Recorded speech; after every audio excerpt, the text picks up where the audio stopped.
Good evening all, and welcome. Tonight I have the privilege of being joined by that creepypasta guy on this dark and stormy night.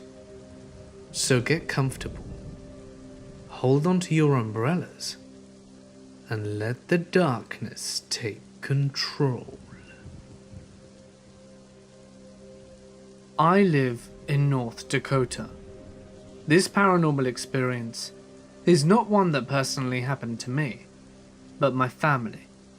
My grandma, grandpa, mother, uncle and aunt. When they were young, long before I was born. Some history about my family. My grandmother is full Native American, so I've always heard warnings about the paranormal from both my mother and my grandmother. I usually brushed it off as silly superstition. Then as I got older, I had a newfound interest in the paranormal. That's when I decided to ask my grandmother if she believed in haunted houses. She slowly looked at me and told me, "Oh yes, we used to live in one when your mother was a child." Now my interest piqued. "Could you tell me?" I asked. She cleared her throat. "Well, let me tell you a history of the house first." She told me that the house had originally been a parish for the minister and his family. They had conducted funerals in the basement there, since they didn't have a church. Soon, the minister's sons started acting strangely, out of character, and they became rebellious. Soon after that, the minister started acting strange as well. He became rude and took up drinking, and that's when my grandmother's father fired him and they moved out. Fast forward quite a few years, my grandfather had received his degree to be a minister, so he, my grandmother, mum, uncle and aunt moved into that very same house. My grandmother said it started with small things such as lights going out or the TVs turning off by themselves, which they chalked up to bad wiring. My grandmother then told me that my aunt, who was the youngest of the 3 children, started getting sick a lot and acting strange. They still didn't really think it was paranormal or anything. Then one night, when everyone was in bed asleep, my grandmother said the kitchen sink turned on. She said she proceeded to go downstairs to see who was up, but when she got to the bottom of the stairs, it had stopped. Thinking it was her imagination, she went back to bed. 2 events caused my grandparents to make the deductions to have the house blessed and move out. When my uncle, the middle child who was 5 at the time, told my grandmother that he saw a figure of a man standing in the hallway. He thought it was my grandfather, so he got out of bed and followed the figure down the stairs. When he got to the living room, the figure vanished. Then one night, the sink turned on by itself again. My grandmother went downstairs to shut it off, and this time, it was still on as she reached the living room. As she was about to enter, she said she saw her mother, who had passed some time before this, and she told my grandmother not to enter the kitchen because he was evil. The next day, my grandmother and father went to see her father, who was in the hospital. She told him about everything, and he told them to 1. Have the house blessed, and 2. Take only their belongings and get out of the house. So they went back, had the house blessed and cleansed, and the man who did the cleansing went to the basement. When he came up out of the basement, he was as white as a sheet. Now mind you, he was full native as well, and he then proceeded to tell my grandparents that an evil entity was there, and was after my aunt. He then smudged everyone on the forehead and fought off the evil entity. My grandmother told me that when my aunt was smudged, she turned red, got very hot, and steam started coming off her body. almost as if she were on fire. Then it all stopped. She said there was a shift in the air after that. They stayed only one more night. They loaded up their belongings and left the next day. She said the house had since been torn down, and it still gives me the chills to think about it.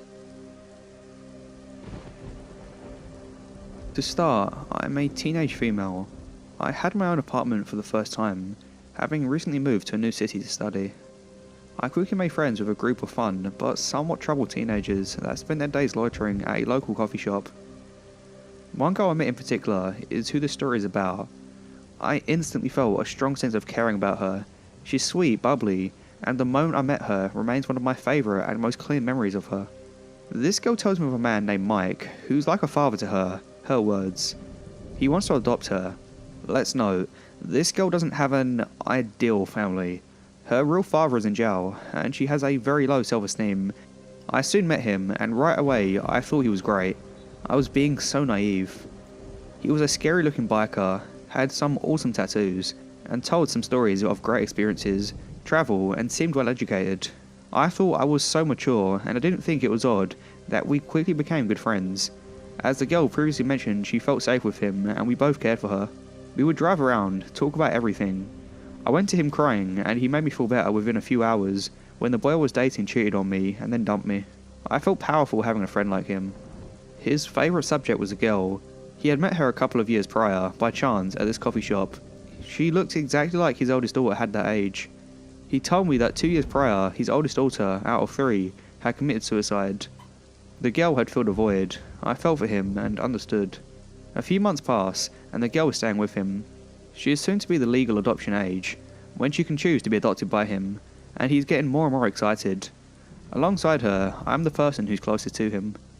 We spend some time talking on the phone, visiting. I sleep at his house, I hang out with the girl, and I'm teaching her how to drive. Mike was like a father to me in this new town. He watches out for me. He tells me I'm important to him, like the girl is. He would do anything for me.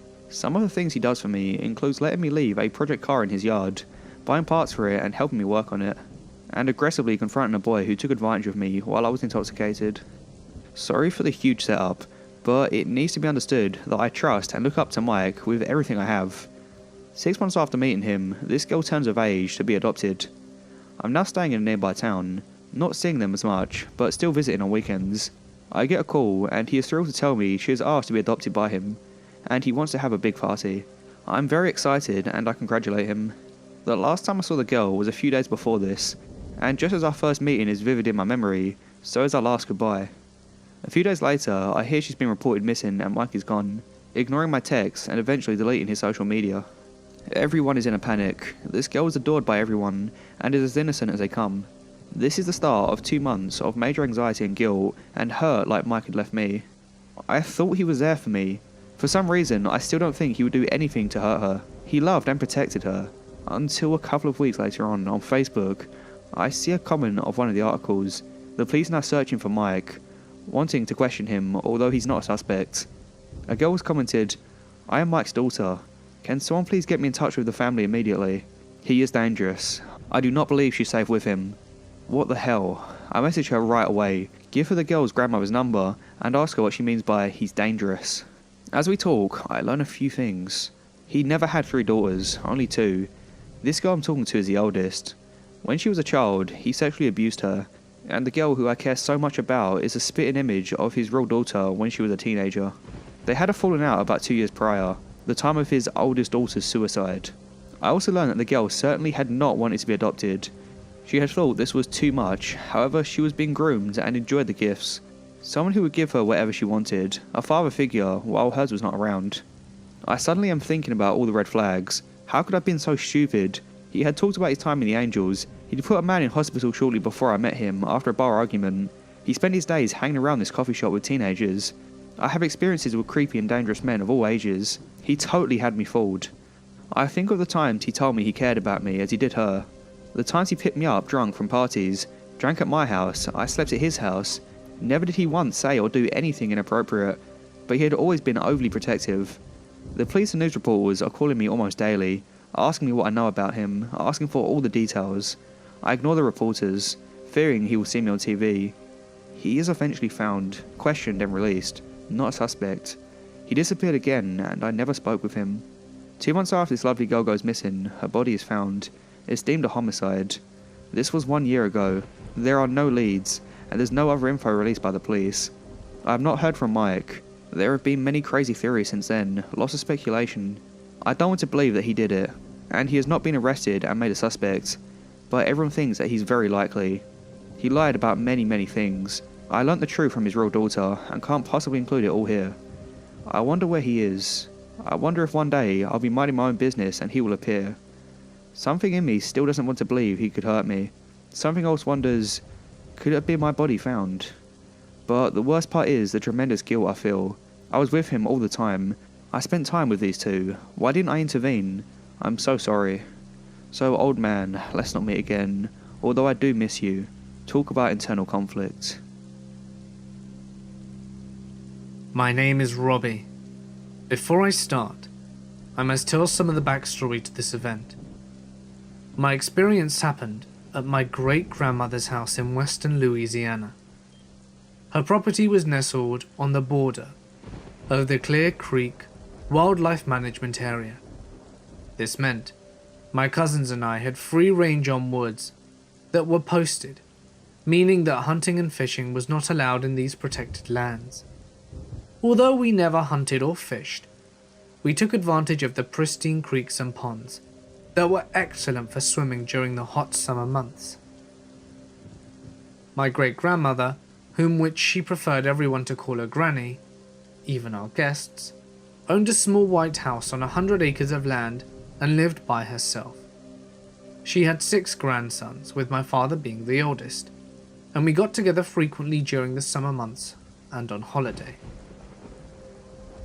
There was a 4-foot hurricane fence that encircled a 1/4 acre, and inside of that fence was the house which sat on blocks. My paranormal encounter happened one evening during Thanksgiving break in 1993. I believe I was 13 at the time, and had gotten into an argument that day with one of my male cousins, who was half a year younger than I.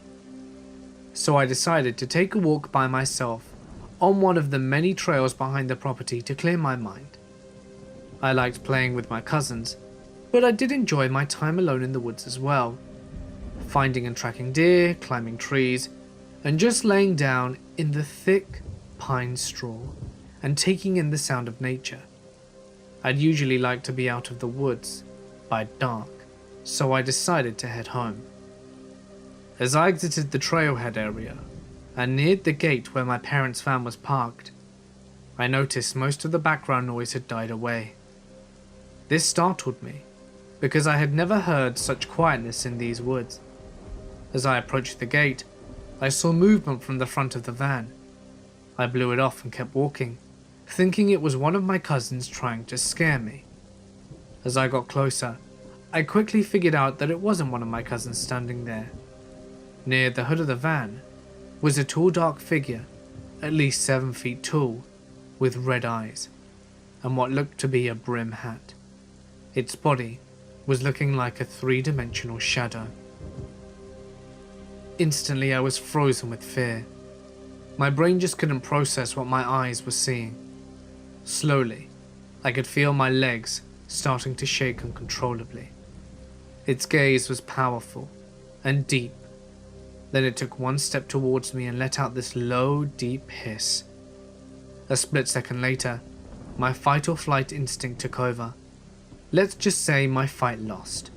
I ran the 75 feet to the door of the house, with speed I know I cannot duplicate now. I know this encounter must have only lasted a few seconds, but it felt like hours. I never saw this thing again after this day, and I never told any of my family. I wouldn't really know what to say. I always just believed it to be a ghost or maybe even a demonic entity, but hopefully I'll never have to encounter this creature again. Okay, so I go to a kind of program for people recovering from mental illness, similar to group therapy. There's this woman who goes there who has a brother in prison. One day she casually mentioned him to me, and she was saying that he wanted someone to write to because he was lonely and asked me if I would. I told her I wasn't comfortable with the idea and she dropped it. A few weeks later, she came to me with about 5 or 6 letters from the guy. I decided to look them over, but I waited until I got home. The letter said that she'd been telling him all about me and that he wants to be with me when he gets out. He started saying he was in love with me and he wants to be my son's new daddy. It was so creepy. I was going to post more on here, but I was so creeped out I gave them back to her. I believe I have one of them posted somewhere. They were saying that I should come and visit him in prison and that I should send a picture of myself to him so he can show off his woman. I have never seen this man. I have never met him. I brought them to her and told her I was very uncomfortable, and she said that she would tell him I was not interested. This was months ago. A couple of days ago, she brought me another letter from him. She told me she read over it and it wasn't creepy, so I felt better. But when I read it, he said he was still desperately in love with me, and that he thinks of me every single day. That he's my son's father, and he asked me if I could be his girlfriend. I'm actually quite scared of this guy, and I don't want him near me or my son. Insane prison inmate, please let's never meet. My twin and I are 21 years old. When we were about 4 or 5, we were made this matching set of pajamas. We wore them all the time, and have plenty of pictures of them. And I still know full well what they looked like. Obviously, by age 6, we grew out of them and had to give them away. No big deal. When I went to bed one night when I was around 12 or 13, with my door closed as usual, I woke up in the middle of the night, facing the wall, and just had this overpowering urge to turn around. So I did. In my doorway, with the door now wide open, my twin was standing there, wearing that exact set of pajamas that we had long grown out of. She looked at me with a blank evil stare, then disappeared. I was so terrified I put my head under the pillow and faced the wall, hitting myself on the arm over and over to make sure I wasn't just asleep and this was a dream. But when I woke up the next morning, I was exactly in that position and had a huge bruise where I had been hitting myself. Still freaks me out to think about it. When one sees a ghost, doesn't that mean the person is dead? My twin is alive and well. I'm just so confused. I'm from a very small town, and Walmart was the closest thing to a mall that we had. It was the only store in town that sold groceries and clothes at the same time. When I was younger, I was a very shy kid, but my parents knew everyone, or so it seemed to me as a child, and even as an adult. One day, when I was maybe 8 or 9, my mother sent me to the electronics section of the store by myself to find some batteries and browse the video games until she wandered back to get me. A man approached me and said hello quite joyfully, which is not that unusual, being that my parents just knew everyone. I said hi back and gave him a hug. He then proceeded to go get the batteries that my mother wanted. I went back to the video games, and I was looking at them, when I realised that the man who I'd hugged earlier was watching me. He came up to me and tried to talk, but I slid around him and moved to another part of the electronics, still not thinking that he was weird, but not wanting to be caught in the typical adult conversation loop of, how are your parents, and you've gotten so big. At this point my mum shows up to electronics and passes by the man, showing no recognition. Suddenly I got a sick feeling in my stomach. If my mummy didn't know this man, how did he know me? I watched him uneasily, and he watched me back until we left the store. And I never saw him again, but I was really wary of going off on my own in the store after that. So never leave your young kids alone, as anyone can approach them. The first thing to know is that when you're in a cult, especially if you were raised in the cult, it's all you know. My entire social universe was defined by the cult. They liked it that way. And people were discouraged from interacting with outsiders, except to bring them into the cult. Around the time that my parents left, there was a cult-wide scandal. The why and how isn't really important to this bit of the story, but one of the results was that the people were trying to make reforms on every local level. The organization was very hierarchical, and this was radical thinking. I decided to take some college courses in religion at my university, comparative religious studies, apologetics, exegesis, and so on. I also asked the campus leader out to lunch on a weekly basis, on my dial, to discuss the challenges that were happening and what I could do to help. I started to share some of what I was learning in my classes during our lunch. He seemed really positive and happy. He even had me prepare some sermons and the like. But that was only to my face. I guess I should have known better. Still, I was given some responsibilities, low-level stuff, week after week. Then I would meet up with the leader and talk about things, but nothing changed. At the end of the semester, I dropped out of college to start my own business and started working absolutely insane hours. Looking back, I probably did that to get away from everything that was going on more than anything else. I cut back on attending so many functions, citing my new business as the reason. I upped my weekly contributions though, just so that it would look like I was serious and to keep my tithing on 10% of my gross income. I was surprised that few people complained to me, but kept wrapping myself up in work. The more time I spent away from the group, for the first time in my life mind you, the more I began to dread going back. I was pulling over 90 hours a week at that point, not counting my commute, and utterly drained whenever not working. Thanks to having to drive between my two retail locations, I had a lot of time to think. I kept thinking about the stuff I learned in those religious courses, and about how things weren't really changing. I just couldn't reconcile the behavior that I saw in the leadership, in private, and what they did in public. One evening, when driving home, it clicked that it wasn't just the leadership acting in that way. Everyone who was higher up in the organization all were successfully modeling the same behavior. Behavior that I didn't really like, or think that it was the way that people should be treated. Insomnia hit me hard. You know the opening scene of Fight Club? My life became like that. I was never really able to sleep, and never really awake. I was able to hit a point where I would have micro-sleep episodes through the day. I was emotionally bleeding out.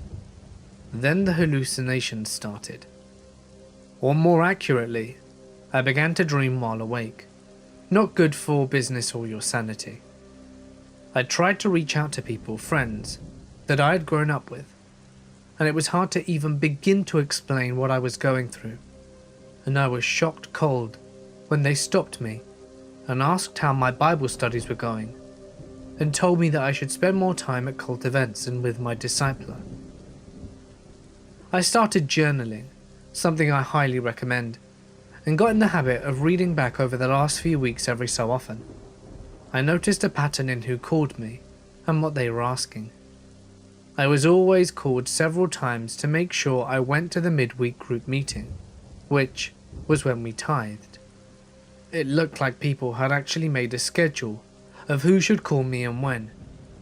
I decided to take a week off work, off the group, off life. It was the first time I got real sleep in more than a year. My head was so much clearer when I woke up, and I realized how good I felt and how shitty it would feel to go back. It took me 6 months to fully leave. To start, I'm a teenage female. I had my own apartment for the first time, having recently moved to a new city to study. I quickly made friends with a group of fun, but somewhat troubled teenagers that spent their days loitering at a local coffee shop. One girl I met in particular is who this story is about. I instantly felt a strong sense of caring about her. She's sweet, bubbly, and the moment I met her remains one of my favourite and most clear memories of her. This girl tells me of a man named Mike, who's like a father to her words. He wants to adopt her. Let's note, this girl doesn't have an ideal family. Her real father is in jail, and she has a very low self-esteem. I soon met him, and right away I thought he was great. I was being so naive.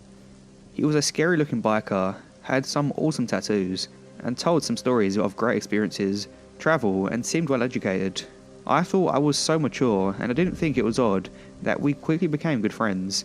As the girl previously mentioned, she felt safe with him, and we both cared for her. We would drive around, talk about everything.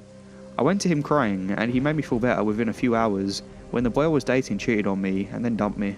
I felt powerful having a friend like him. His favourite subject was a girl. He had met her a couple of years prior, by chance, at this coffee shop. She looked exactly like his oldest daughter had that age. He told me that 2 years prior, his oldest daughter, out of 3, had committed suicide. The girl had filled a void. I felt for him and understood. A few months pass, and the girl is staying with him. She is soon to be the legal adoption age, when she can choose to be adopted by him, and he's getting more and more excited. Alongside her, I am the person who's closest to him. We spend some time talking on the phone, visiting. I sleep at his house, I hang out with the girl, and I'm teaching her how to drive. Mike was like a father to me in this new town. He watches out for me. He tells me I'm important to him, like the girl is. He would do anything for me. Some of the things he does for me includes letting me leave a project car in his yard, buying parts for it and helping me work on it, and aggressively confronting a boy who took advantage of me while I was intoxicated. Sorry for the huge setup, but it needs to be understood that I trust and look up to Mike with everything I have. 6 months after meeting him, this girl turns of age to be adopted. I'm now staying in a nearby town, not seeing them as much, but still visiting on weekends. I get a call, and he is thrilled to tell me she is asked to be adopted by him, and he wants to have a big party. I'm very excited, and I congratulate him. The last time I saw the girl was a few days before this, and just as our first meeting is vivid in my memory, so is our last goodbye. A few days later, I hear she's been reported missing and Mike is gone, ignoring my texts and eventually deleting his social media.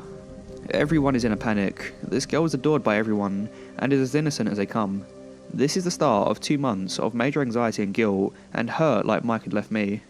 I thought he was there for me. For some reason, I still don't think he would do anything to hurt her. He loved and protected her. Until a couple of weeks later on Facebook, I see a comment of one of the articles. The police are now searching for Mike, wanting to question him, although he's not a suspect. A girl was commented, "I am Mike's daughter. Can someone please get me in touch with the family immediately? He is dangerous. I do not believe she's safe with him." What the hell? I message her right away, give her the girl's grandmother's number, and ask her what she means by "he's dangerous." As we talk, I learn a few things. He never had 3 daughters, only 2. This girl I'm talking to is the oldest. When she was a child, he sexually abused her, and the girl who I care so much about is a spitting image of his real daughter when she was a teenager. They had a falling out about 2 years prior, the time of his oldest daughter's suicide. I also learned that the girl certainly had not wanted to be adopted. She had thought this was too much, however she was being groomed and enjoyed the gifts. Someone who would give her whatever she wanted, a father figure while hers was not around. I suddenly am thinking about all the red flags. How could I have been so stupid? He had talked about his time in the Angels. He'd put a man in hospital shortly before I met him after a bar argument. He spent his days hanging around this coffee shop with teenagers. I have experiences with creepy and dangerous men of all ages. He totally had me fooled. I think of the times he told me he cared about me as he did her. The times he picked me up drunk from parties, drank at my house, I slept at his house. Never did he once say or do anything inappropriate, but he had always been overly protective. The police and news reporters are calling me almost daily, asking me what I know about him, asking for all the details. I ignore the reporters, fearing he will see me on TV. He is eventually found, questioned and released, not a suspect. He disappeared again, and I never spoke with him. 2 months after this lovely girl goes missing, her body is found. It's deemed a homicide. This was 1 year ago. There are no leads, and there's no other info released by the police. I have not heard from Mike. There have been many crazy theories since then, lots of speculation. I don't want to believe that he did it, and he has not been arrested and made a suspect, but everyone thinks that he's very likely. He lied about many things. I learnt the truth from his real daughter, and can't possibly include it all here. I wonder where he is. I wonder if one day I'll be minding my own business and he will appear. Something in me still doesn't want to believe he could hurt me. Something else wonders, could it have been my body found? But the worst part is the tremendous guilt I feel. I was with him all the time. I spent time with these two. Why didn't I intervene? I'm so sorry. So old man, let's not meet again. Although I do miss you. Talk about internal conflict. It was a regular Monday morning for me, like any other. It was around 4 AM, and I was very groggily, slumping my way out of bed for work. At the time, I was having some car trouble due to an accident that I was in a few days before. So my friend slash co-worker was giving me a lift that whole week. Well, as I started to get ready that morning, I saw through my window her headlights pulling into my long dirt driveway. I thought to myself, crap, I'm not even dressed yet. So I sent her a text apologizing for oversleeping and asked her to give me 5 more minutes and I would be right out. Now, where she would park and wait for me, she had a clear view of my living room and kitchen through the very sheer and transparent curtains that my mum had at the time. Not even 2 minutes, I felt my phone buzz next to me. So I picked it up and it was a text message from my friend. The message read, "Slow down, we still have time." The next message, "Seriously, you're gonna get yourself hurt." The message that followed started to freak me out. Okay, loser, don't just stand there and wave either. We don't have that much time. I sit there in shock as cold chills ran through my body. I felt an immense sense of uneasiness and replied to her, "What are you talking about?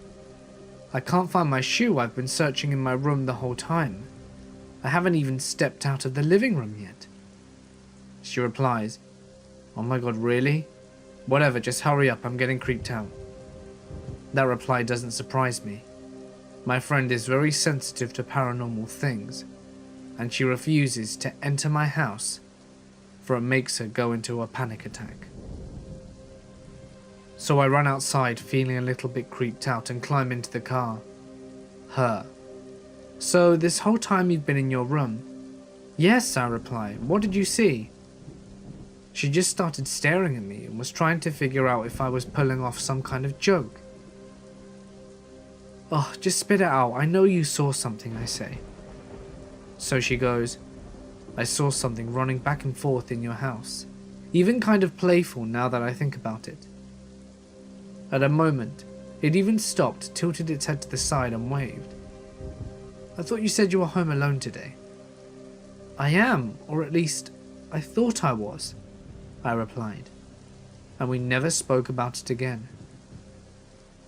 As I mentioned before, my driveway is ridiculously long and dark, and as I would walk up to my car, when I finally purchased a new one, I could hear someone running up behind me, or little cold bursts of air on my neck or ears, and finally in my car, I could feel it kicking on my seat from time to time, whilst I was on the freeway driving to work, before sunup, and here and there giving my seatbelt a little friendly tug.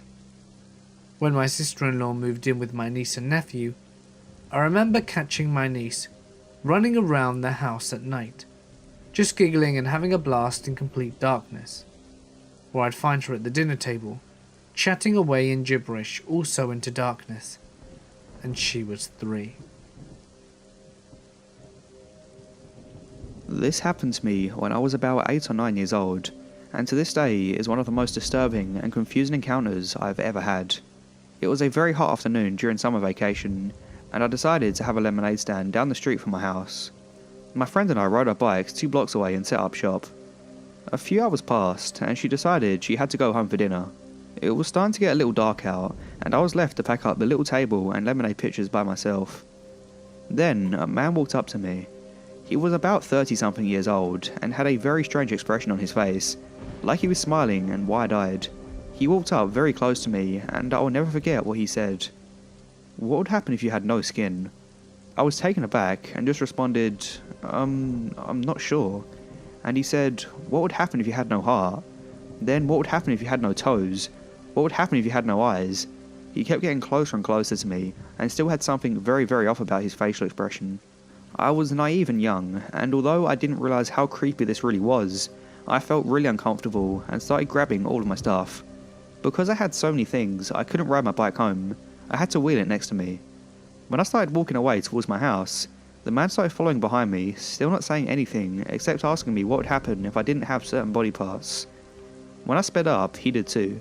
Then he eventually trailed off, and every time I looked back, He was standing on the corner looking at me. I never told my parents and I never saw him again. But looking back on it now, I wonder, was he just mentally handicapped and a harmless man? Or was he some kind of dangerous, disturbed man? Regardless, this was terrifying. I should preface this by saying that I run around creepy or abandoned places for fun with some of my friends. Technically, I'm a paranormal investigator, but it's just a hobby and an excuse to get the gang together. So we've been around, running every weekend for about 3 years at this point. And during this time I've only seen 2 things that suggest paranormal stuff might not be complete lies, and both have been in the same place. This was about a year ago. We pulled into a cemetery with a new guy and an old friend who was interested in the whole routine. He bought a really nice camera and took around 500 pictures in comparison to my 10 or 12. Off near the edge of the cemetery, there's a kind of natural auditorium where the hill drops off suddenly into a clearing that's surrounded by trees. Only dead brush fills the clearing, as well as the scattered remnants of flowers and wreaths that have blown over off graves.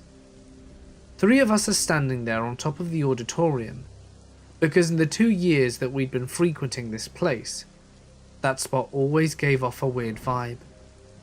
Like if somehow, someone kept changing small details in a room that you went into often. This time, the picture frame was askew, or there was new carpeting or something like that. It just never felt the same way twice, and the perceived difference made you feel like you were looking for something. Mr. 500 Pictures is off in the cemetery still, taking pictures and doing his thing. The 3 of us are near the auditorium, smoking and trying to figure out where Waldo went when it appears. It's a glowing cloaked amber figure that floats out of one of the trees, crosses the clearing, and disappears inside another one across the way. We're dumbfounded.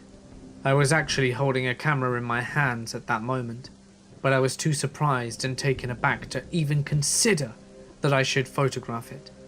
Besides, it wasn't there long enough for me to boot up the camera and take a picture. What's really weird though, is that we all didn't see the same thing.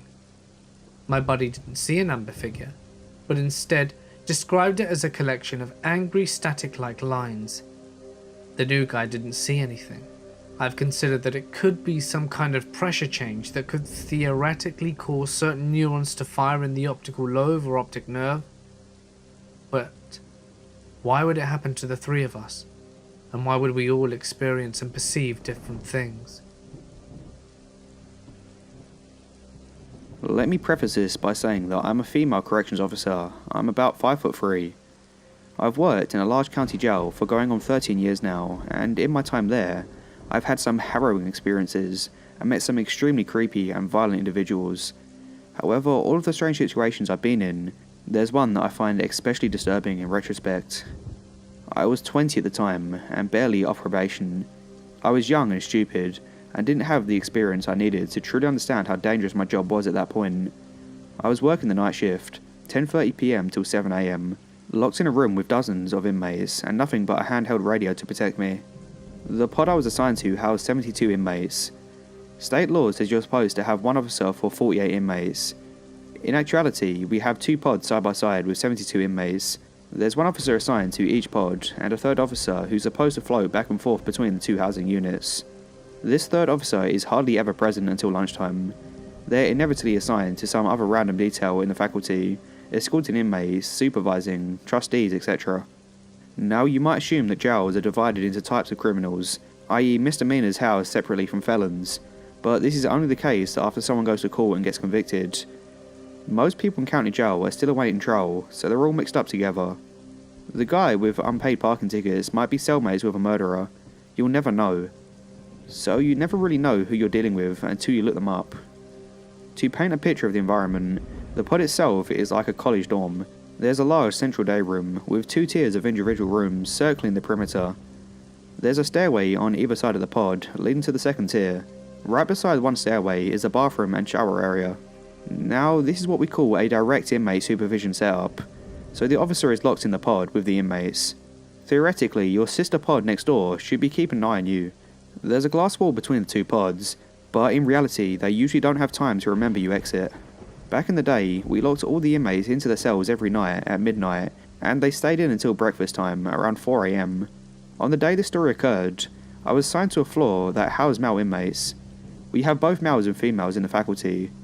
My relief officer, Officer Smith, was out on some other assignment, so I was alone at midnight. I told all the inmates, rack down, and they scattered off in different directions to their cells. When the day room appeared to be empty, I stood up to do a security check, i.e. check all the doors and make sure they were all locked. I started on the far side of the pod, away from the bathroom area, and walked upstairs. I went around the catwalk, making sure each cell door was properly secured. My sister pod was undoubtedly doing the same. The day room appeared deserted as I made my way past the cell. I circled the catwalk, happy for the peace and quiet that I knew I'd be getting for the next 4 hours. I was walking along, oblivious, not paying attention to anything other than the doors I was checking. I approached the head of the steps and began to take a step down. As soon as my foot hit the top step, I heard a loud pounding on the pod door. Startled, I snapped to attention and looked out over the pod catwalk to the door. Officer Smith was standing there and he was pointing dramatically to the foot of the stairs. I heard him yelling, but I couldn't make out what he was saying. About that time, I see someone dart out from behind the stairs, butt naked, running across the day room. Apparently, a large, well-muscled inmate had been hiding behind the shower curtain while I did my rounds, and had crept out to wait beneath the stairs, I assume, to ambush me as I came down them. The inmate played the officer praying, and nothing was done to him. I was good and scared, and to this day I still keep a close eye out of the stairways when I'm doing my rounds. Maybe he was just planning to scare me, but I'll never know. If Officer Smith hadn't returned at just the right minute, there's no telling what might have happened to me. The incident shook me and really made me take my job more seriously. I've had a ton of interesting experiences since then. I spoke with serial killers, hitmen, necrophiliacs, high-profile criminals, been in tons of fights, had boiling water thrown at me, dealt with crazy people of every type. But this incident really stands out for me, and I share it with every rookie I get a chance to. The heightened awareness I gained from this incident may have saved my life many times over. I was stationed in Erlangen, Germany, between 1990 and 1993, but lived off post in Nuremberg. I lived in a condominium on Düsseldorf Street with my then wife and 2 daughters. My oldest daughter was 3 years old at the time and would often come running into our bedroom crying and complaining of a monkey in her bedroom. She didn't have any toys of monkeys or apes, so it was kind of baffling to understand her or her fear. Their bedroom and ours were across from each other, between the hallway, and we could see directly into their bedroom from ours. One late night, sitting up in bed, reading, I caught movement out of my right side. Thinking one of my kids may be up, I walked into their room, but they were both asleep. I go back to my bed and book, and again I noticed movement. So I glanced over to their room from my bed, and that's when I saw what appeared to be the outline of a child as it walked in the bedroom where my daughters were sleeping. I launched out of my bed and covered the distance between my rooms and theirs in maybe 4 leaps. Nothing. My daughters were both sleeping. This was mid-tour for me, so for the remaining 1.5 years, we all slept in our room. When I was 16 and still living in Canada, I worked at McDonald's that jointly owned a second McDonald's at a Walmart. Seeing as I worked in the main McDonald's, I also had work shifts at the McDonald's at the Walmart, which I didn't mind. Anyway, so when I started working at the Walmart McDonald's, nothing was out of the ordinary. I have no idea when it started because it was so long ago, but during lunch hours, this older guy, 40 or 50 years old, overweight, black bushy hair with a giant bald patch in the middle, and big bug-eyed eyes. He would purchase food, sit down at a table directly in front of the registers and stare at me. I know he was looking at me and not any other employee because he would never stop staring when he ate. This guy creeped me out, majorly. This went on for weeks and months. It's been 8 years, so I can't remember all the details. It got to the point where I dreaded work at that Walmart McDonald's, and was absolutely terrified of closing shifts, and afraid of the possibility of seeing that guy outside of the McDonald's area. I tried telling a co-worker about it, and she said it was probably nothing, and that I was just being paranoid. So thinking whatever, it was probably just inside my head. I was on my break and bought some food to eat. The guy was sitting in the lobby eating, looking at me, but I didn't notice at first, until I took a bit of my burger and saw him staring at me viciously. I immediately picked up my tray and sat back in the storage area of the restaurant and started bawling my eyes out. My other co-workers came to see what was wrong, and I refused to come back to work till that guy left. After that, I never saw him again. I don't know if I was overreacting or reading into it too much, but as a 16-year-old girl, I was terrified. This also dug deep, and I refused to ever work for a Walmart, even if I desperately needed a job. Anything could have happened that day.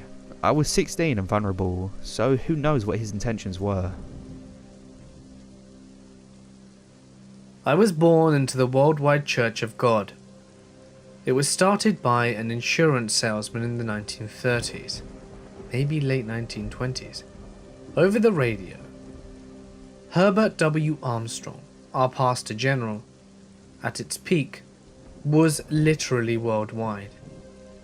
Headquarters were in Pasadena, California, and our dear pastor general had a private plane and statues made of gold, while most of the congregation lived in poverty.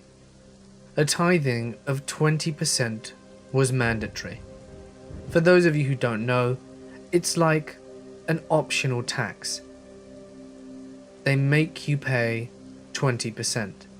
They make you want to contribute. Because if you don't take the faith seriously. And that has extreme negative stigmatization within the community that you're in.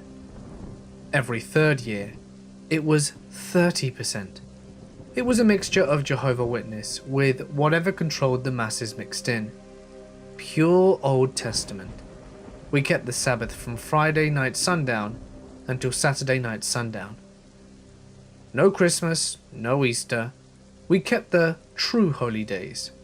The Feast of the Tabernacles, Feast of Trumpets, Day of Atonement, etc. We were the chosen ones, of course. It was very sexist and racist. A lot of alcoholism went on, as well as abuse, and the men, as always, were the head of the household, and it drew a lot of people in poverty in. Luckily, my parents were some of the more liberal types, who didn't believe that getting wasted and abusing their children was the will of God, so I didn't have it as bad as many others. We were also, quote, rich, which meant we weren't living in poverty.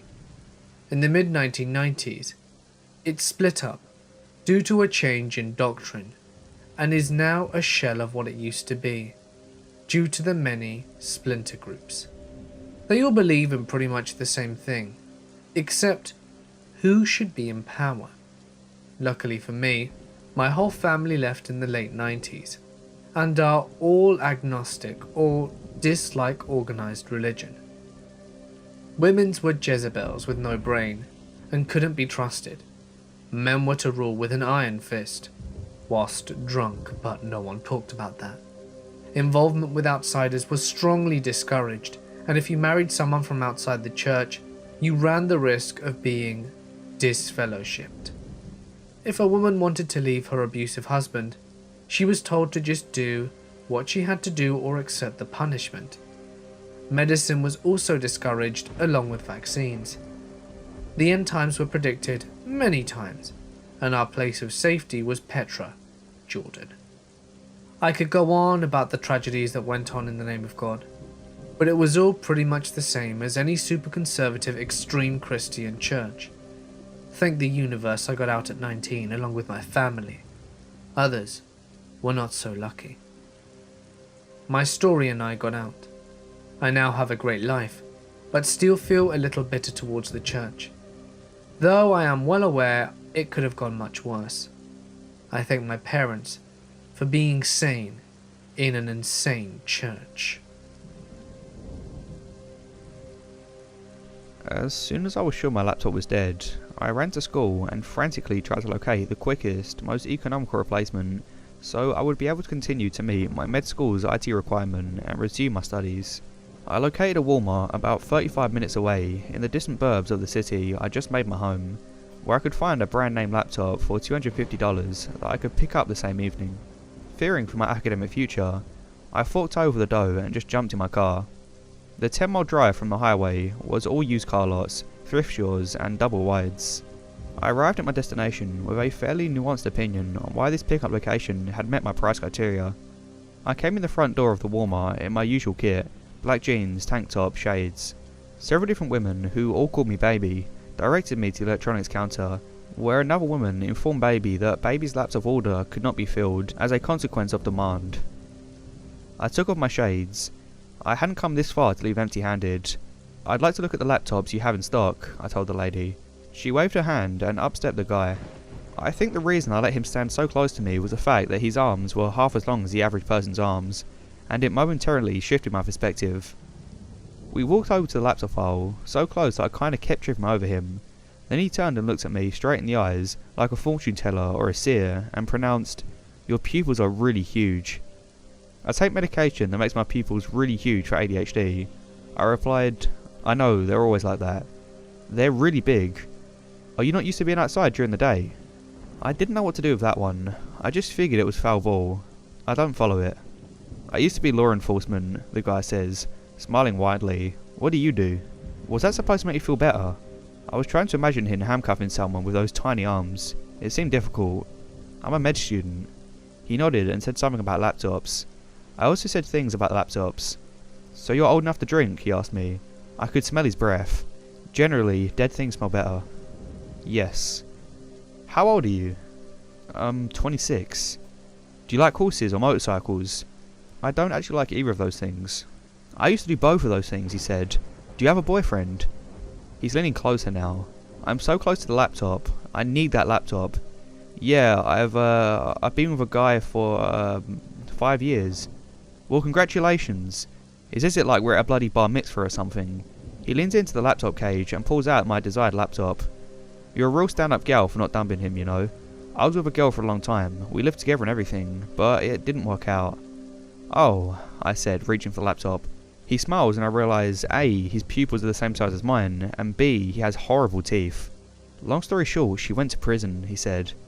"Oh wow." I clutched the laptop box to my chest as a shield. "I'm sorry for that." "Are you sure you're old enough to drink?" he asks. This is the awkward moment I tried to make conversation. "So, what's the difference between Walmart and a super Walmart?" "Well, they're basically the same thing, except we sell drugs." He moves his eyebrows. At this point, I broke his unnerving stare and hightailed it to the cash wrap, where the woman who called me baby were waiting to serve me. As I check out, the guy just hung over my shoulder and informed me that he had a pet snapping turtle. "You've got to see her, she's beautiful." "Don't they snap?" I had to try and involve the cash wrap lady in the situation. I looked at her. "Oh, they snap, baby," she said. "His turtle's beautiful. She's a precious thing." "She just acts like a little kitty cat," the guy assured me. "She's brown and yellow and real big. You sure you don't want to come and see her? She's in my truck." "Thanks, but I've got to go," I exclaimed, before running to the front of the store. "Hey, good luck in nursing school," he shouted after me. Let's not meet again. This is the first of many strange things that I would experience in my younger years. It happened in the early 90s, so I must have been around 9 years old at the time. It's getting harder to remember all the details, as it was at least 25 years ago. From what I remember, my grandmother was staying with us for a week or so, and she stayed in my sister's room, and my sister was staying in my room, and I slept in my mum's room. So that night, from what I can recall, was normal, apart from my grandmother staying the night.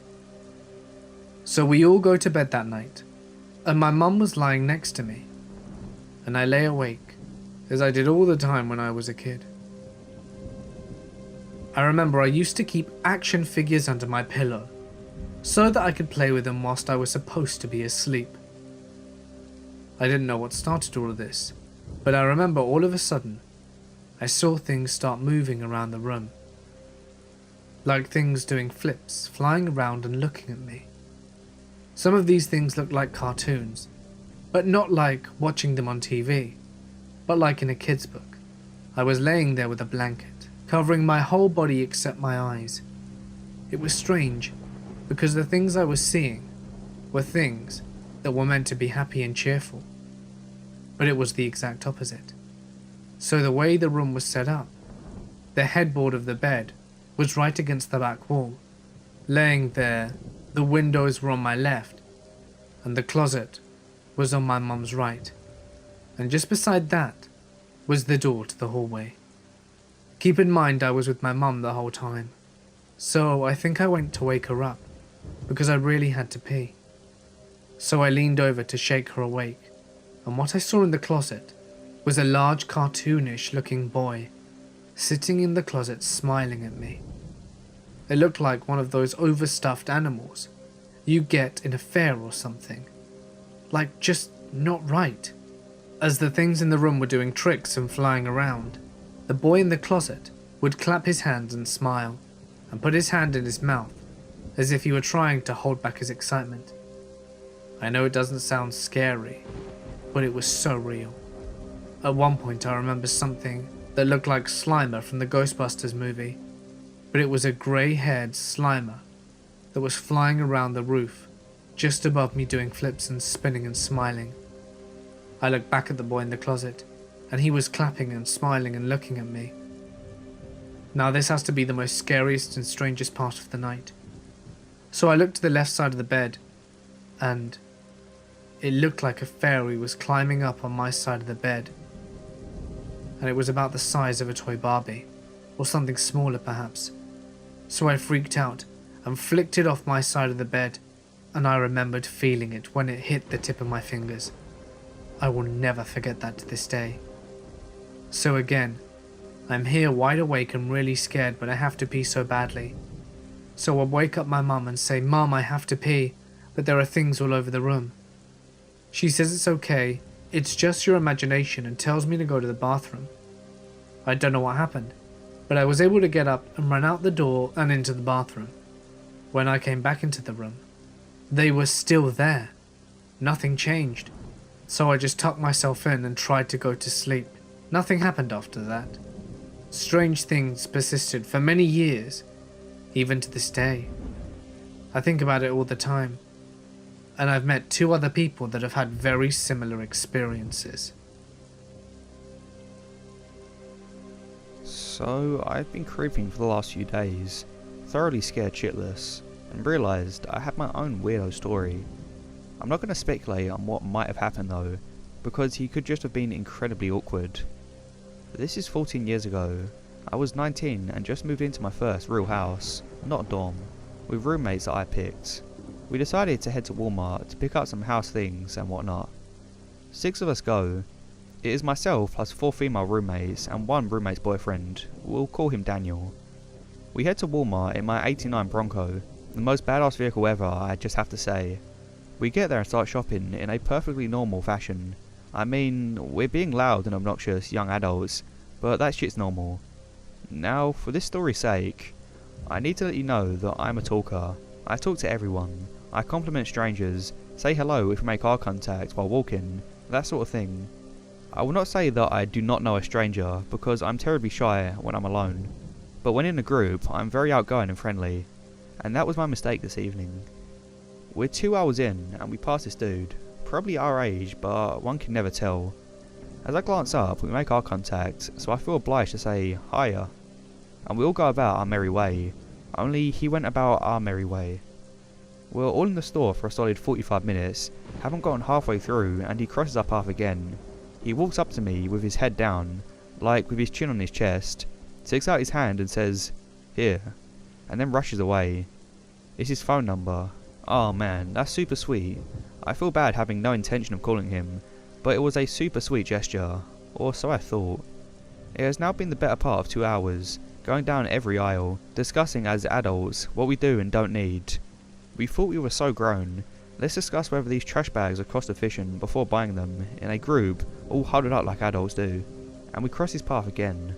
He stops in the middle of the aisle and just stares us up and down while we pass.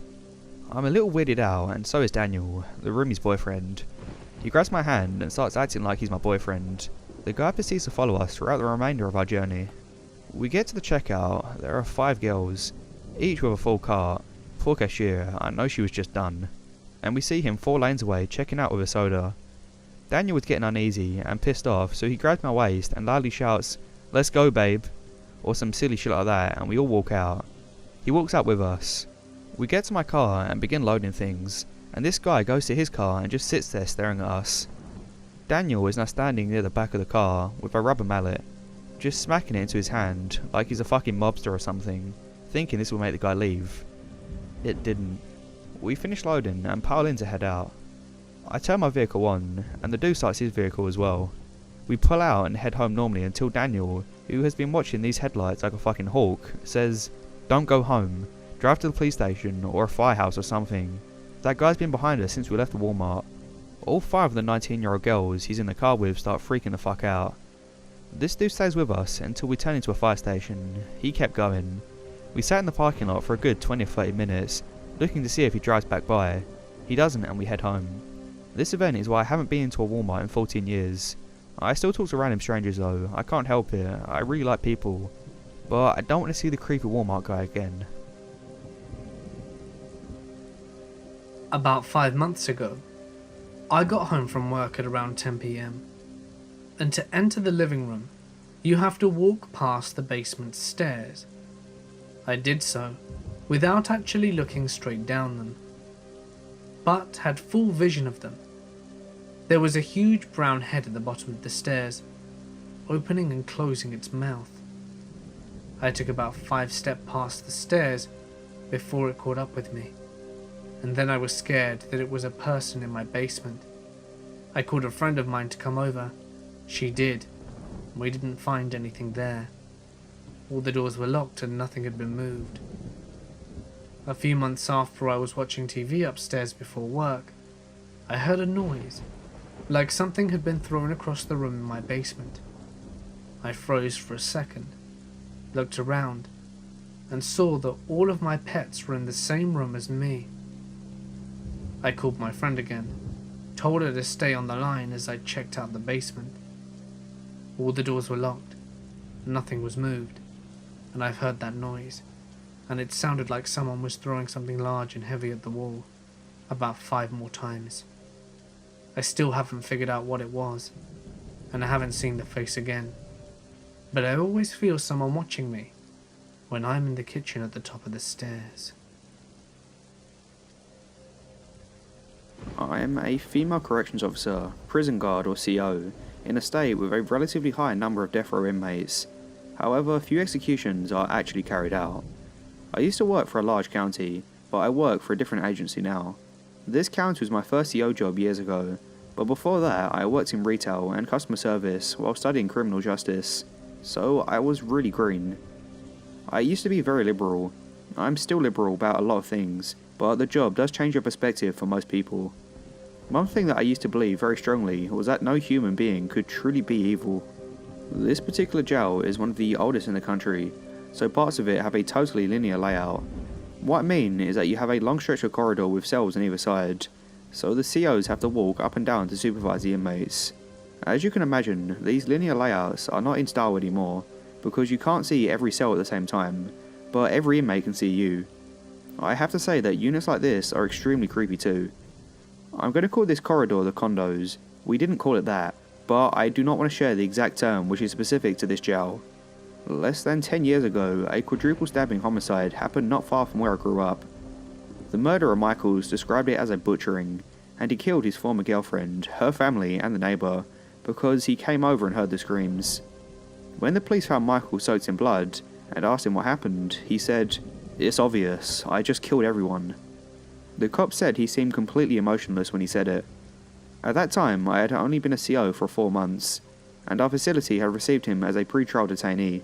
Now obviously he wasn't our first or only murder, but the nature of his crime, stabbings indicate a more dangerous personality than a shooting for one thing, and his lack of remorse was horrifying. He was considered a volatile inmate, so we placed him in an observation cell in the middle of the condos, where a CO would always keep an eye on him. He would stand at the glass door in silence for most of the day, just watching everyone. I swear he only really spoke when he had visits. He had a full visit list of these two big goth girls who would come in and swear they were in love with him. I don't know if this means anything, but his ex was a big girl, and he used to draw pictures of the fat female COs.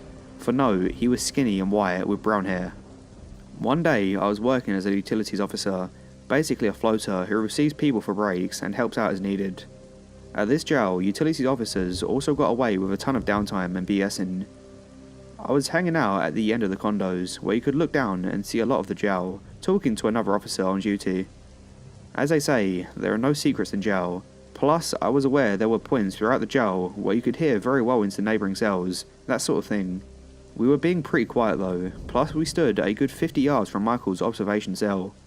Also, you have to imagine, it would be pretty difficult to stand in the observation cell and press your face against a glass to see the people standing at the right angle so far from you. I was telling the other CO a funny story about my weekend, which I wouldn't do out on a correctional unit nowadays, but we weren't getting into anything personal either. It was a long story involving my fiancée at the time. I wrapped up talking to the CO because I had to go to a gate to relieve another officer for chow, and I had to pass Michael's cell. I didn't like walking past it because he stood there and stared at you, and back then I wasn't so good at hiding my nervousness. He always had his head slightly tilted down, so you could see the white under the irises of his eyes. Again, rarely saying a word. But today was different. I took one step past his door and I heard him say, "Edgecombe," in a barely audible whisper. I didn't even know he knew my name. Yes, our last names are on our uniform, but I was never his primary officer and we'd never interacted. It caught me off guard, so instead of ignoring it, it stopped me in my tracks and I backpedaled to the door. He pointed to his mouth and I leaned in to listen. He looked so dark. I remember I felt hypnotized. He proceeded to recite word for word the story I'd just quietly told the officer at the end of the condos less than 2 minutes before, even copying the sound of my voice down to my subtle lisp. He seemed to go on forever. It felt like we were the only two there, no 22mm of glass protecting me, just a 5-foot-tall female and a murderer. I remember thinking for the first time of another human being, this evil and unfixable. Finally I said, "Sir, did you need something?" He started to laugh hysterically and I walked away. I have been assaulted by other inmates, I've had piss thrown in my eyes. People play mind games with me constantly. I've met some damn good lip readers too, but this was like something else. Now I work at a maximum security institution, where I babysit all rapists and murderers and paedophiles. I don't know how to make it make sense to you, that this was the only time in my life I've ever felt inside of me like I was dealing with something not human. Michael's in another institution now. He's on death row. He refuses to appeal. He made it clear to press that his decision is not out of remorse. He has none. He just doesn't give a shit, and it's most logical in his mind for him to die. Inmate Michaels, if you ever do get out somehow, please, let's never meet again. These types of things have happened to me since I was 13 or so.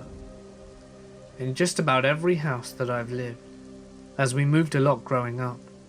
The first time I remember anything weird was with my closet. I would shut it at night, but it would be open in the morning. For a week or so, this happened. One night, something woke me up. I had bunk beds in my room, and was laying on the bottom bunk, staring in the dark room. First, I noticed the closet was open. Then I noticed a crouched human-like shadow figure at the bedroom door. Like in the doorway. I just panicked. I jumped and pulled on the curtain chain on my ceiling fan, but it was off at the switch next to the door. I ran to the door and flipped the switch, only now the light was off still, because I had pulled the chain. I was sobbing at that point. I ran back to the chain, and the light came on that time, and there was nothing there. I don't think I've ever been so terrified. I convinced myself that it had been my mum's friend staying in our guest house pulling some kind of prank, though no one ever admitted to it. Nothing ever happened again at that house. I would come home from work to find my toilet seat up, and all my curtains opened. Opening the curtains was something I never bothered to do at 17 years old, especially since I left for work at 4:30 AM. It happened every day. At night, I would flush the toilet, and I heard steps walk through the kitchen. My mum agreed to let me take the family dog to live with me, because I was so creeped out. I was sure someone was coming in whilst I was gone. He was aggressive. I would never allow anyone in the house. I came home one time to find the dog had actually torn up the curtains, which is creepy now, but I wrote it off as separation anxiety at the time. Still, the toilet seat was up every day after work, and my dog heard the flushing and footsteps as well. He would bark and growl and stare into the kitchen with his fur standing up. Another apartment, a bell or alarm thing started going off randomly. It was hidden behind ceiling tiles. It even went off after we cut the wires. Still had no idea what the bell went to, and the landlord didn't know. Finally, we tore it out and threw it away. My current house, I've had things move in front of me. My dog barks at corners, and one night, my touch lamp turned on, and still occasionally does, completely independently. Not to mention that someone, who clearly wasn't there, had tried opening my bedroom door in the middle of the night. My door doesn't shut right, and there's no need to turn the knob. You just push and it opens, yet someone was jiggling the knob like it was locked. My husband yelled, "Come in," thinking it was my sister, but no one came. I got up a few minutes later to see what she wanted, and she swore it wasn't her. It follows me everywhere. I'm pretty used to it at this point. As long as there's no scary crouching shadow people, I think it's pretty cool.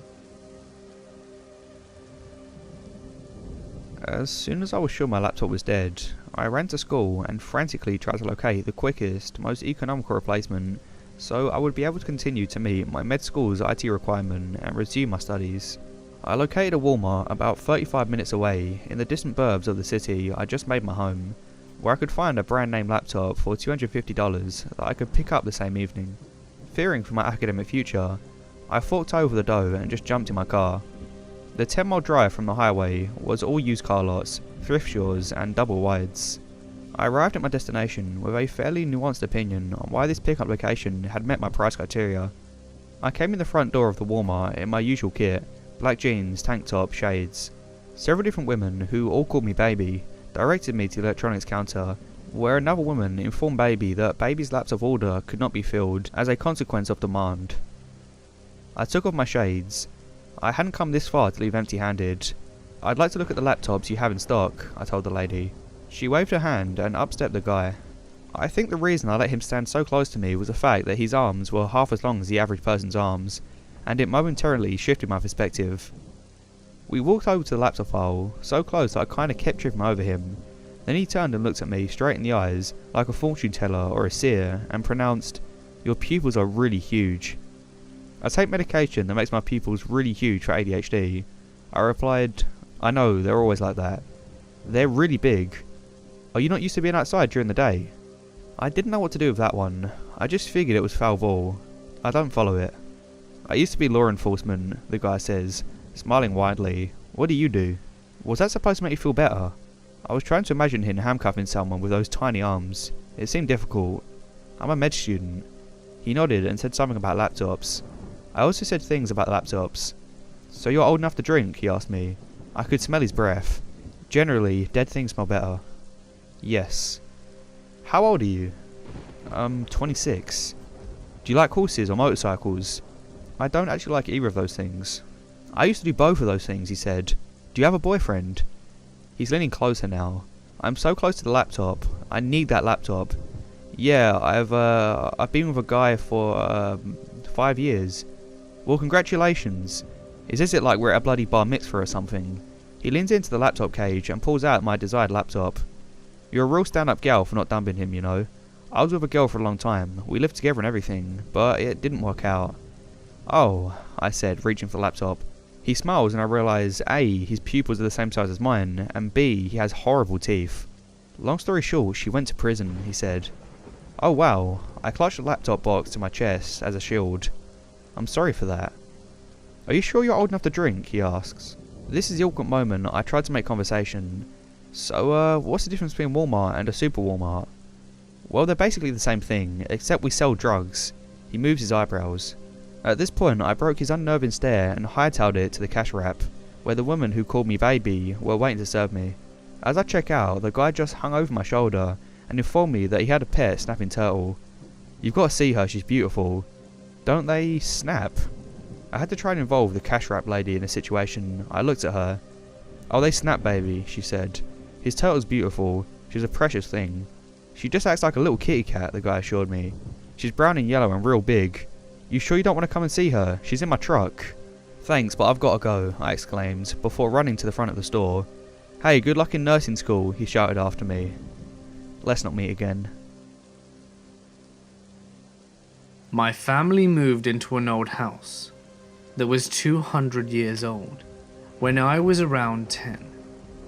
My uncle, who was quite a strange guy, was going to help us move in, and when we all got inside the house, he said he felt strange and left. He always avoided coming for birthdays and the like. We always joked that he saw ghosts, and for some reason we nicknamed him the Ghost Billy. When my little sister started talking, she would say really strange things, like asking if we could shut a door at night so she didn't have to look at the boy who was walking down the hallway. Bloody creepy. Anyway, we thought she was just being a bit weird, so we continued to have this Billy the Ghost joke. Something would get misplaced, must be Billy, yada yada.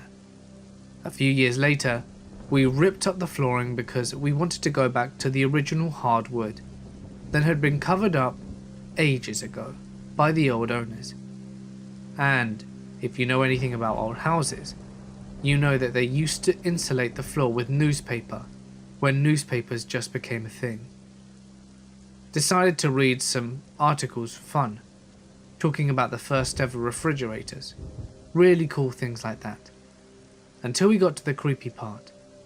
A mentally challenged boy named Billy who lived in our home died whilst playing outside of it.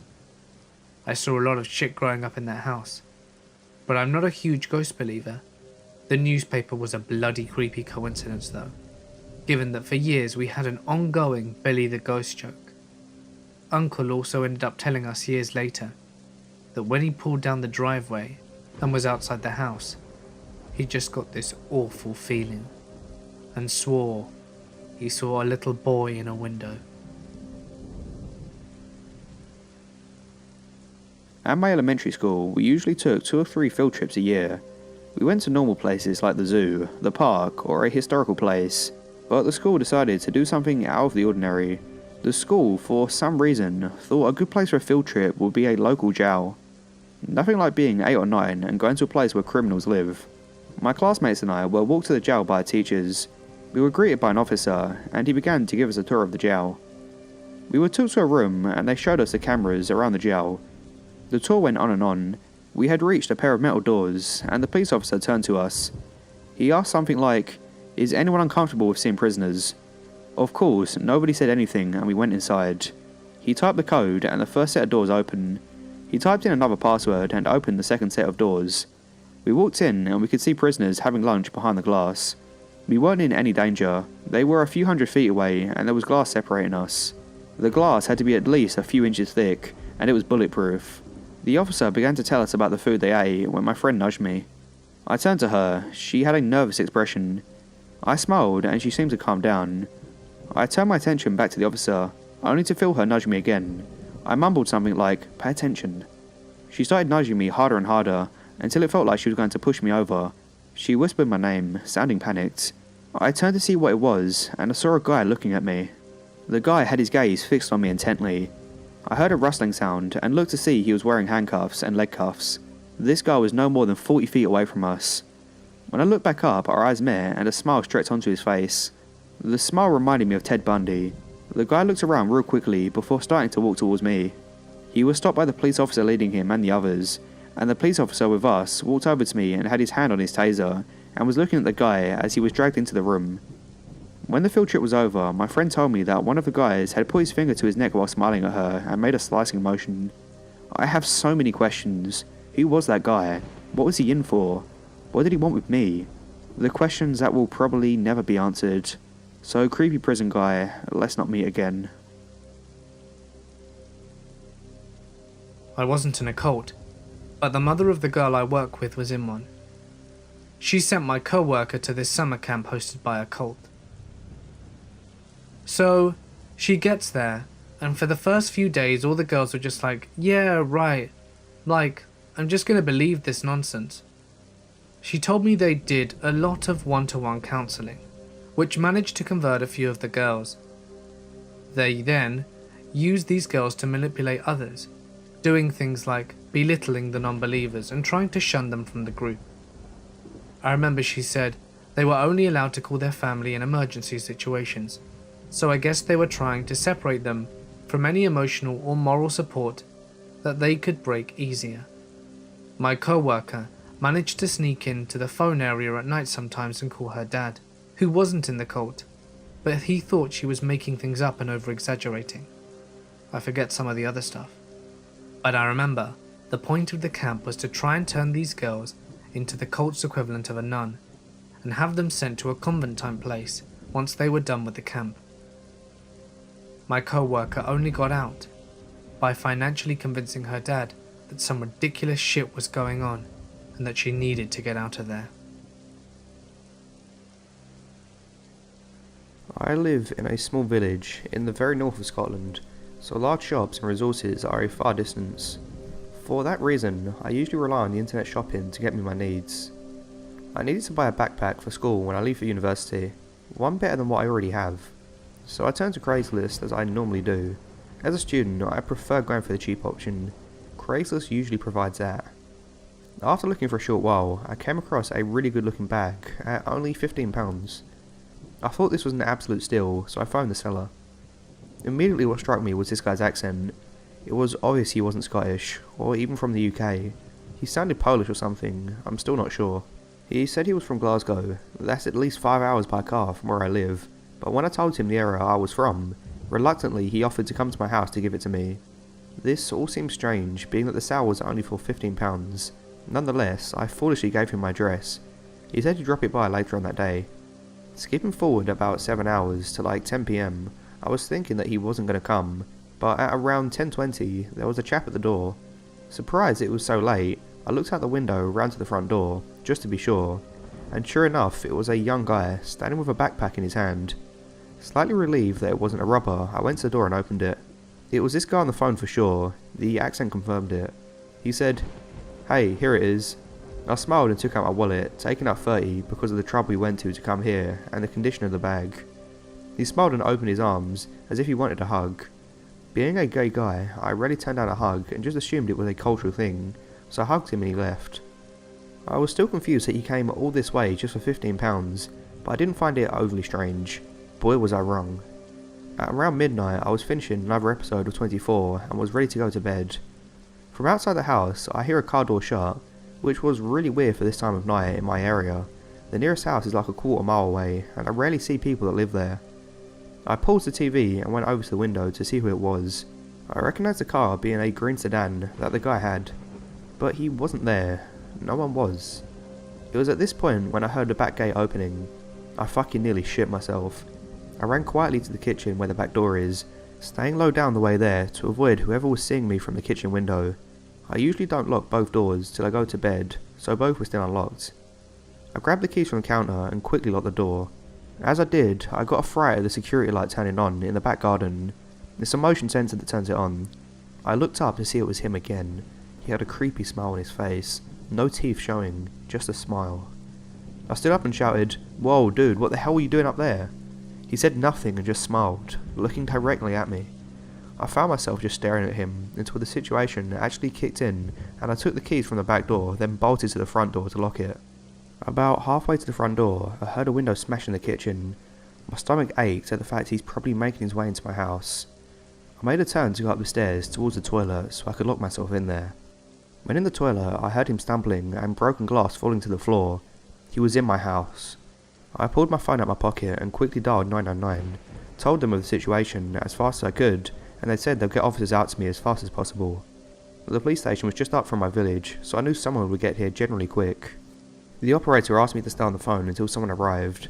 I was focused on the guy's footsteps, which would slow down and speed up every so often.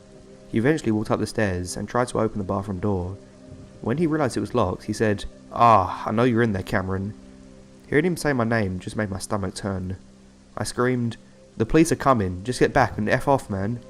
After saying that, he started to kick the door. I backed up against it with more strength than I knew I had.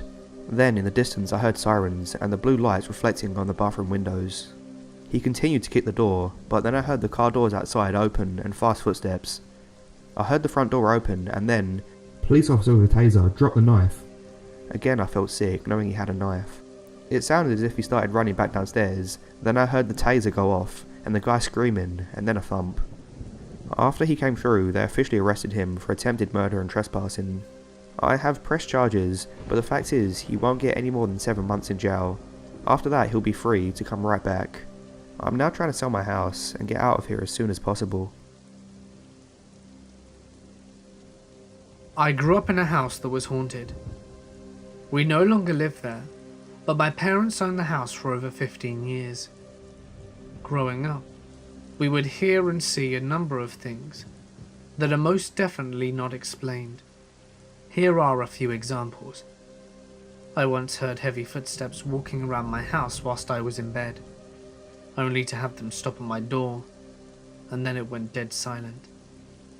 Multiple people, unknown to each other, all independently saw a small boy walking in and out of particular bedrooms. Multiple people saw a man wandering the house throughout the years, and my brother actually put his hand through him in fear and in defense after he woke to him watching him sleeping. These are some examples of what we've dealt with. One day, driving home, I noticed an elderly neighbour working her garden and decided to stop and ask her some questions. Primarily, who lived there before us, and had she heard of anything occurring? She mentioned she'd been in the neighbourhood for over 60 years, but never knew who lived in that house, because it never lasted more than a couple of months. The original owners rented it for a decade, and no one would last. She mentioned she was surprised my family had been there so long. I never mentioned our outer-worldly guests, but I got the hint that she knew. So yes, these things do happen. People will quickly vacate. The house gave off strange vibes, and sat vacant for some 5 years, until someone recently purchased it. Hi Redditors, I've been reading some of the encounters on Let's Not Meet for some time, and I figured I'd share an experience I had a few weeks ago. It's not gut-wrenching as some of the stories on here, but it's given me the creeps nevertheless. This was late August, early September I believe, and my dad and I went to the Walmart closest to NIU to pick up a few things. Take note of this, ladies. My dad and I ended up going separate ways, and I wanted to take a look at the fish section. Considering it's Walmart we're talking about, many of the fish in the tanks were dead and stuck to the filters if they hadn't already been picked up clean by the other surviving fish. This distressed me, and I ended up making a pity purchase of a surviving calico fantail, who now, go figure, has a swim bladder issue. But I digress. I called an employee over to assist me with the fish, and she said she'd call someone over from the fish department to help. 5 minutes later, a very large black guy comes walking over. I greet him politely. He looks me up and down. I should know I'd just got done working out for the day, so I was still in workout apparel, so tight stuff that wouldn't get in the way. I'm also very awkwardly curvy. Anyway, he looked me up and down and says, "You go school round here?" I respond, "No, I only just got out of high school." "Damn, you should come round here more often. You're looking damn good, and I could show you a good time." "Yeah, okay, no thanks. Please just get my fish." So I walk away, fish in hand, and I start looking for my dad. Of course he's scarce, just like he has been my whole life, so I kinda just wander until I find him. That's when I see the creep from the fish section again.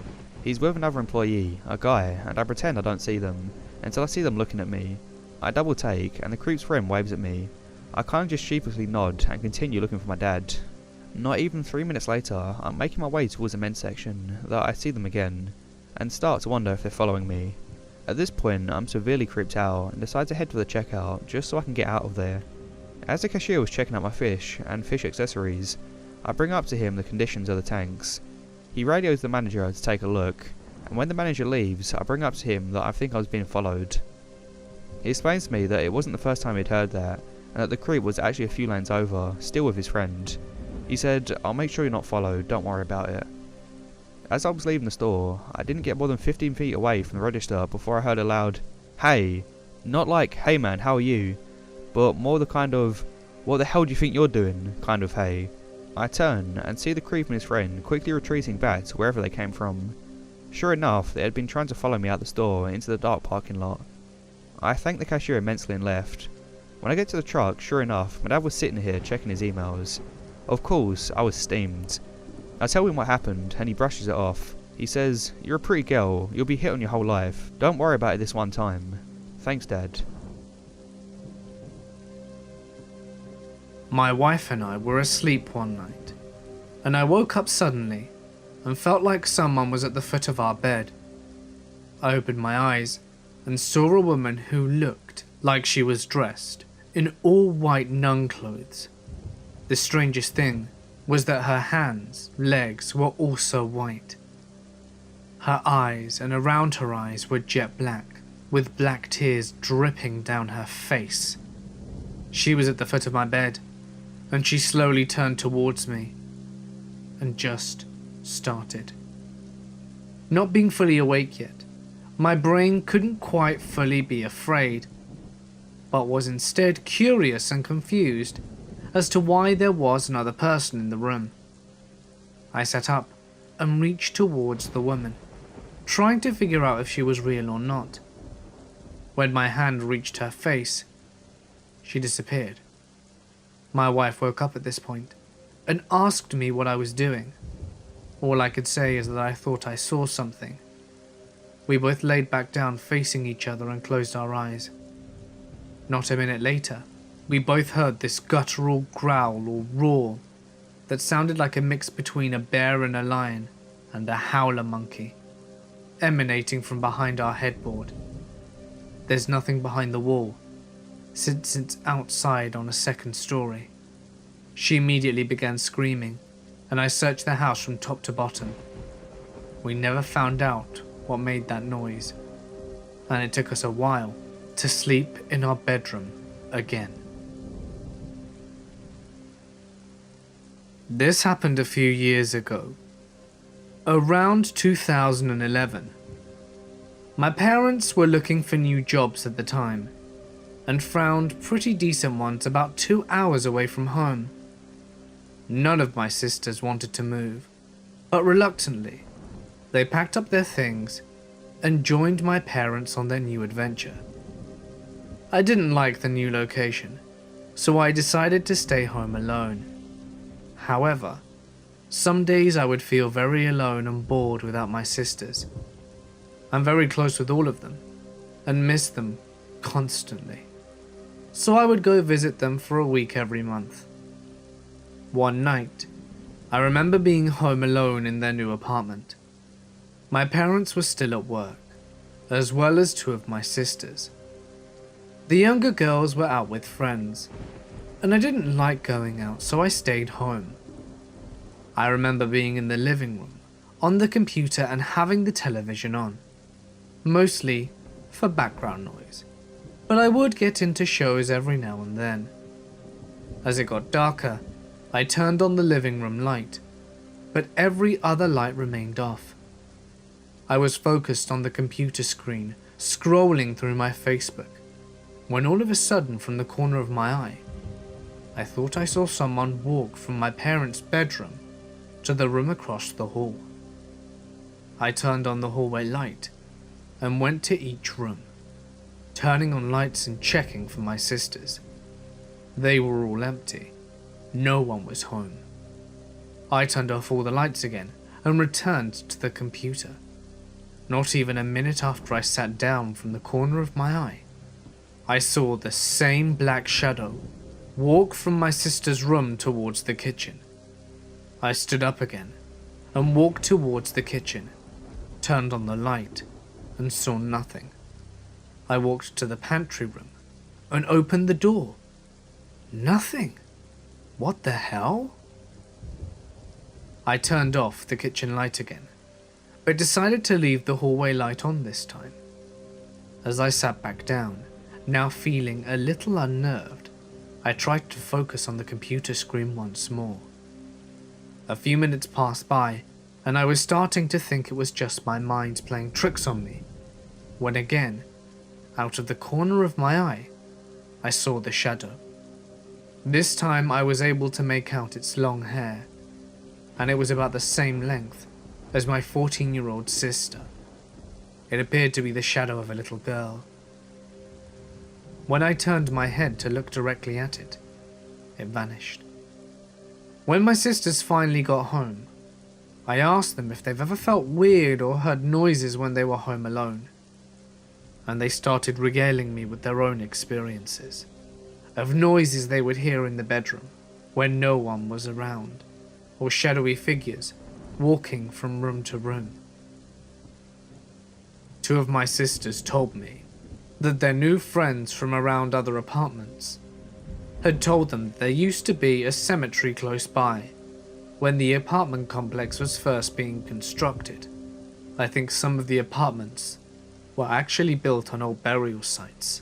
If there were any spirits still hanging around, I don't believe they were malicious.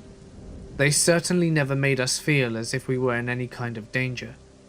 For the most part, they seemed to go on about their day as if we weren't even there. Back when I was younger, I got involved with a cult of sorts. It wasn't a freaky suicide cult like Jonestown or Heaven's Gate. Now, there was your typical charismatic leader who claimed to have supernatural powers and promised us gifts in the afterlife. But for the most part, he never did anything sketchy. Mostly, we just followed him as he gave sermons on the street. I don't know what exactly got into the cult. Times were different back then, and it didn't seem so crazy. Part of it was that a lot of my friends got into the group, and I just followed them.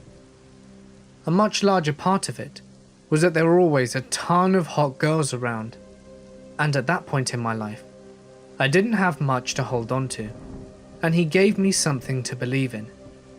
It might have been a load of shit, but at that point in my life, it gave me a sense of purpose that I had always been looking for. Anyway, as the cult grew larger, we started to attract the attention of local law enforcement and politicians. They were wary of the power he was amassing in town, and they were looking for a way to bring him down. The group had gone into town to watch our leader give a sermon in the main marketplace. His sermons often got angry, but today's was different. Today he was violent and outraged. He spewed venomous rants about the evils of consumerism and the perversion of faith in society. The sermon reached a fevered pitch and the crowd erupted. They began to riot, they burned cars, looted stores, and just general destruction. The police showed up and arrested everyone on the scene. I got caught along with about a dozen or so people, but our leader escaped the scene before the cops arrived. The police knew he was there, and they wanted to bust him for it bad. They tried to get the followers they captured to testify, to say that he had started the riots. But no one would admit that he had been there. Well, almost no one. You see, I had a weakness, my mother. She was up to her eyes in debt, and she was constantly struggling to make her mortgage payments. My dad had died recently, and she barely had the strength to go out shopping for herself, let alone get a job at her age. They found my weakness. They told me that if I didn't testify, I would be in jail for at least 5 years, and at most 10. That was 5 to 10 years. My mum would go without any help. She would have to sell her house, the house my grandfather built, the house she was married in, the house she raised her kids in. I couldn't do that to my mother. They told me if I helped them, they would arrange for a reward if I gave up his whereabouts, so I agreed to testify. Now, they didn't know where he had been hiding, and I didn't either, but once they let me out, I would be able to find him again, and I could lead the police to him. But if I was the only one released, it would look suspicious, so they released everybody. Soon we found his new hiding place, and I relayed the address to the cops. The next few hours, while I waited for the police to show up, were the most nerve-wracking moments of my life. In the middle of our meal, they kick down the doors in SWAT gear and drag out our leader. The guilt must have shown on my face like a neon light, because as they dragged him out, he looked at me and he knew. It was one of the worst moments of my life. I was so burdened by the guilt, I entered into a depression. Every single person I knew hated me, and I had never been so alone in my life. I tried to make things right, but it was too late. The judge was so corrupt that he ended up getting the death penalty for some bullshit charges the cops made up. Watching his execution was brutal. Anyway, he came back from the dead 3 days later, and he was pissed. Hey guys, it's Mort here, and thank you so much for listening. I would like to extend a huge thank you to that creepypasta guy for his help in today's video. We're actually going to launch a collaboration over on his channel tomorrow, so be sure to head on over there and subscribe to check him out. I really hope you did enjoy today's video, and if you did, it would mean a lot to me if you could drop a like and a comment, as it goes a long way in helping people with a taste for horror find my channel and help it grow. Don't forget to subscribe and hit the bell icon to be up to date with everything I post. And if you'd like me to read your story on my channel, you can send it to my email or alternatively share it to my Reddit, which of course can be found in the description. Please make sure to include as much punctuation, paragraphing and descriptive language as possible to maximize the chances of your story being read. But anyway, for now guys, I am going to sign off. Stay awesome, and I'll see you in the next one.